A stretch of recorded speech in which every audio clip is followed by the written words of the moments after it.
mom feeds, right? The fat old woman who steals children. Ha ha ha. Did you leave Shinchan or did you have to leave it? At its peak, Shinchan wasn't only the biggest show on Indian children's television. It had kids doing a naked elephant dance in school hallways, calling their mothers names they learned from watching it, and singing Bollywood songs in the voice of a 5-year-old character who was never meant for them in the first place. But even the boy behind his voice, बी, क्या तुम मेरे साथ date पर चलोगी? हम मेरी tricycle पर जाएंगे और जाके शिमला मिर्च खाएंगे. recorded all of it while he was still a child himself. Years later, Aakash Ahuja summed the cartoon up in one line. Even adults shouldn't watch it. It was so dirty. Yet it was broadcast on a children's channel in the afternoon, right up until a minister in Delhi decided to pull it off air. By the end of this video, you'll know why it stayed on a children's schedule as long as it did, and why it took a government to take it down.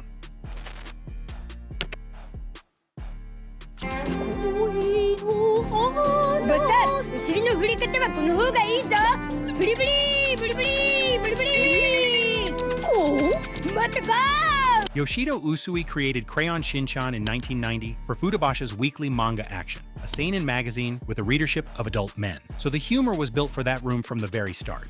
Shinchan drops his shorts as a running gag. There's a dance he calls Mr. Elephant, and it's exactly what it sounds like. He wiggles his backside at house guests, flirts with grown women at 5, and at one point calls his own mother a fat old woman who steals babies.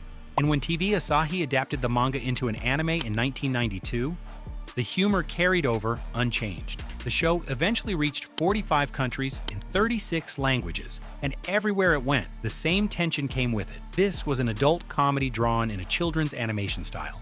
Even Japan's own Parent-Teacher Association ranked it among the top 3 shows parents didn't want their children watching, so none of it was a translation accident or something that got exaggerated along the way. Many fan communities will tell you India overreacted to a kid's cartoon, but Shinchan was never a kid's cartoon. So what happens when you take a show built for grown men and hand it to children in one of the biggest television markets on earth?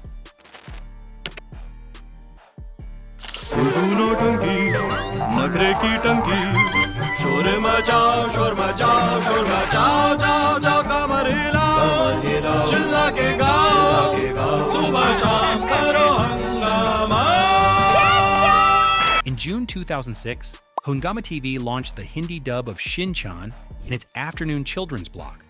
By December of that year, an estimated 3.29 million viewers between the ages of 4 and 14 were tuning in, which made it the single most watched program on the channel. And it just kept climbing.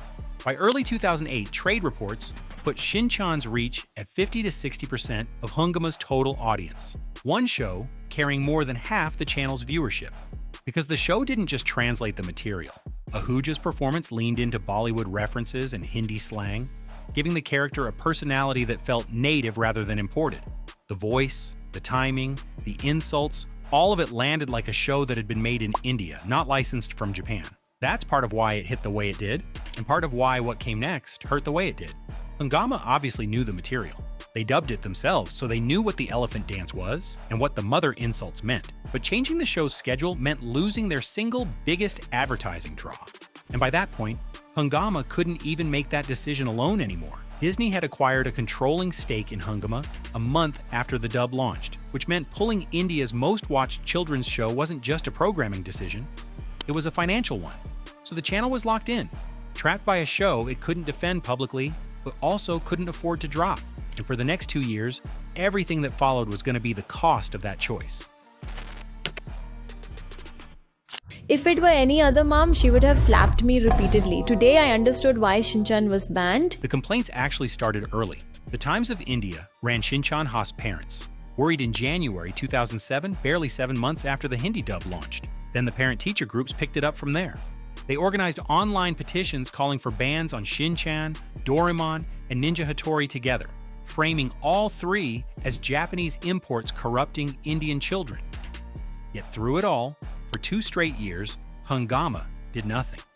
Because the ratings were just too good to act on. But those 2 years of silence look even worse when you see what was actually happening. By the time those complaints were piling up, Shinchan wasn't just a show Indian kids watched, it was a show they lived in. Half the playground could do Ahuja's impression. The theme song was stuck in every household with a television and a child under 12, and an entire generation of kids had absorbed the show into how they played, how they joked, and even how they deliberately got under their parents' skin. And that last part was what made the backlash personal. The vulgarity complaints tracked the original Japanese material: nudity, crude humor, adult situations airing in a children's time slot. But one complaint was distinctly Indian, and it had nothing to do with bearskin. It was Shinchan's backtalk. In a country where deference to parents and teachers is a deeply held cultural value, a cartoon child calling his mother names and humiliating authority figures didn't just offend sensibilities, it changed behavior. Parents weren't writing letters because their kids saw something inappropriate. They were writing because their kids started talking back at the dinner table. A mother quoted across multiple outlets put it simply: "It is good the ministry banned the cartoon. The series was having a negative impact on kids." 2 years of documented complaints. 2 years of the channel selling advertising against content it knew violated India's program code. Still, the show's 50 to 60% viewership kept it on air until the government stepped in. मेरी तारीफ मत करो। मेरी इतनी भी तारीफ मत करो। Next line. This is what you do. नहीं, मेरा अलग है मेरा। On September 23, 2008, the Ministry of Information and Broadcasting flagged Shinchan under India's Cable Television Networks Act. The program code bars any content that offends good taste or decency, and specifically requires that children's programming contain no bad language or violence. By October, it was off the air. A month later, Minister of State Anand Sharma confirmed publicly that orders to pull it had been issued. Societal concerns have to be taken note of, he told reporters at the Economic Editors Conference in New Delhi. And when informed that the show was reportedly still airing in some regions, he promised strict action against violators. Meanwhile, Hungama's response was almost impressive in how little it said. A spokesperson insisted it was only a query, not a ban. Either way, the show was off the air. But the government pulling it off air wasn't even the part that stings. What came after is, on March 27, 2009, Shinchan returned to Hungama TV. Heavily censored, completely redubbed. New Tamil and Telugu versions launched alongside the reworked Hindi dub. And the show that came back was barely recognizable. They stripped out the elephant dance and the butt dance. They removed every nude scene. The insults about his mother got rewritten into generic mischief, and the word alcohol was swapped to juice.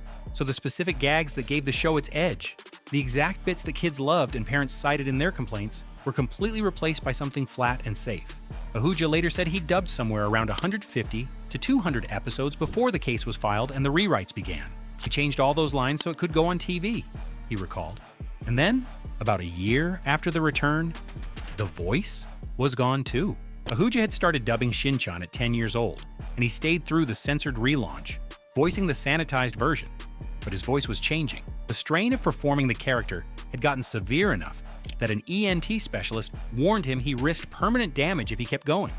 By 2010, around episode 230, My voice was getting heavier, so it was very difficult for me to go back to that voice. Actually, at one time there was an issue with my voice box. I had to go to the doctor once because yes, because doing that modulation caused a slight issue. Because at that age it was easy when I was younger, so it wasn't that difficult to get my voice around that. he was done.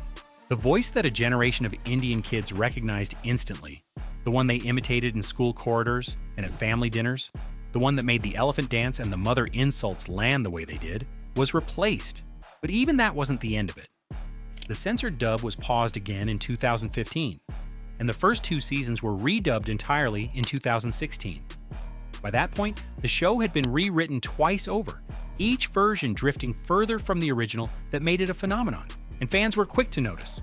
This time, the backlash came not from parents, but from the audience itself. The complaints were about lifeless dubbing and gutted comedy, about a version of Shinchan that kept the character's face and name, but hollowed out everything underneath. And the show they had built their childhoods around wasn't the same one that returned, but rather a sanitized stand-in wearing its skin. And the business logic was painfully simple. The government pulled the original, but Hungama still needed the brand on their schedule. So they brought it back without the parts that made people watch it in the first place, and hoped the name alone would be enough.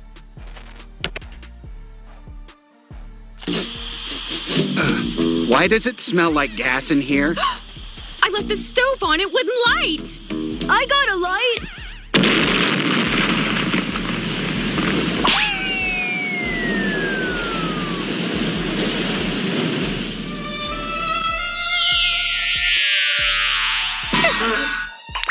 But it was always going to end this way. When you take adult content, repackage it for children, and build your business model around the ratings it generates, you've built a trap with only two exits: defend the indefensible, or destroy the thing that pays the bills. And Hungama just walked into both. And India wasn't alone. Indonesia's Broadcasting Commission called the show essentially pornography, and the root cause never changed: adult material sold to kids. But not every country got it wrong. In 2006, the same year Hungama launched its Hindi dub in a children's afternoon block, Funimation released an English dub of the exact same show for Cartoon Network's Adult Swim block in the United States.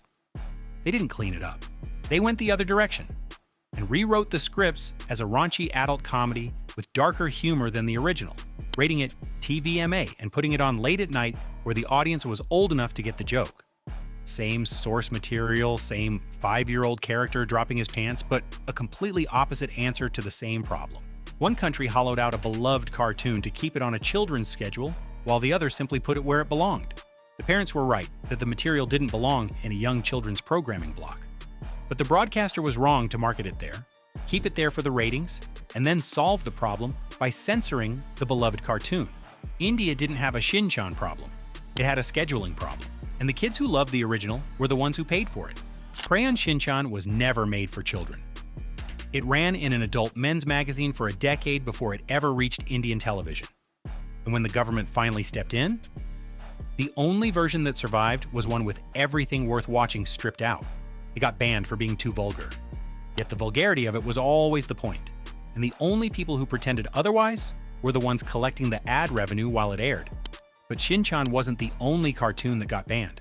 That's a story for next time.